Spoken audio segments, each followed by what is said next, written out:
Inutusan ni Marcos si Felix na bilisan niya ang kanyang pagmamaneho dahil nag-alala na nga siya sa kaligtasan ng kanyang ina. Nagtanong naman si Jalil kay Sabdani kung bakit ganun ang tono ni Agent Reyes, anong meron sa East Trinidad Hospital. Ang sagot ni Sabdani na doktor ang ina ni Marcos sa ospital na yon. Naalala naman ni Jalil na ito ang doktor na tumulong sa kanya at hindi siya nito sinumbong sa mga pulis. Hawak na ngayon ng mga holdupper ang security room ng ospital. Makikita na nga nila kung sinong papasok sa loob ng ospital at binabantayan na nila na mabuti ang Task Force Alpha. At kapag may makapasok sa loob ng ospital, papatay nila ang lahat ng tao sa loob. Tumawag naman si Marcos sa kanyang ina at pasikreto to sinagot ni Teresa.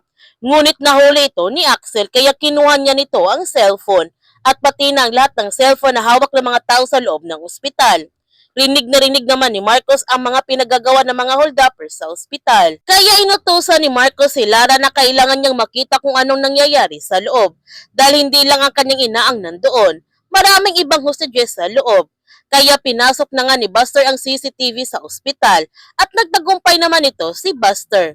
Finorward kagad ni Lara sa kanyang team ang CCTV upang malaman nila kung ano na ang nangyayari sa loob ng ospital. Sinunod naman ni Teresa ang utos ni Axel. Ginamot na niya ngayon si Tommy upang hindi masaktan ang mga inosenteng tao sa loob ng ospital. Sobrang nagulat nito si Jalil nung nakita niya ang CCTV na nandoon pala ang kanyang kapatid sa loob ng ospital at nag-alala na nga siya ng gusto sa kaligtasan ng kanyang kapatid. Sa pagdating ng Task Force Alpha sa ospital, pumisto na kagad sila nito. Sinabihan ni Marcos ang kanyang team na lahat ng hostages at suspect nila nasa emergency room.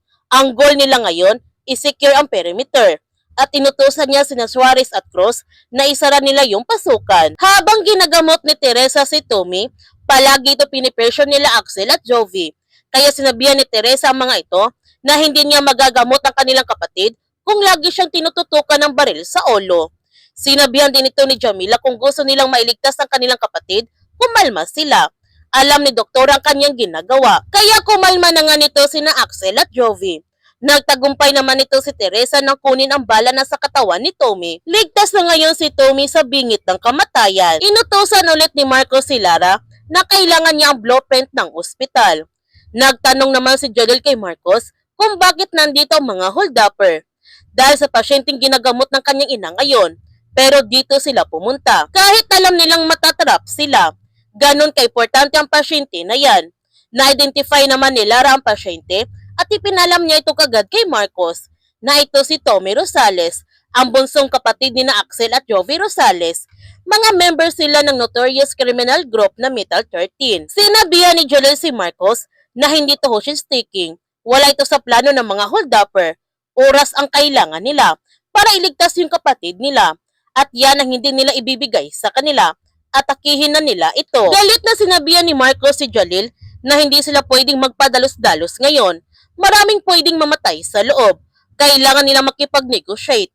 Nagtanong si Jalil kay Marcos, sa tingin ba niya, makikipag-negotiate yung mga yan? Ang sabi ni Marcos, gagamitin nila ang negotiations para i-distract sila bago nila ito atakihin. Kaya sa pagkakataon na ito, nagkakasundo sandali sina Marcos at Jalil para sa kaligtasan ng kanilang mga mahal sa buhay. Noong dumating si Azuelo sa war room, sinabihan ni Lara si Marcos na dumating na ang kanyang negotiator at sinend na ni Lara sa kanyang team ang blueprint ng ospital. Alam na ngayon nila Marcos kung saan sila papasok kapag nagsisimula ng negotiate sa mga holdupper.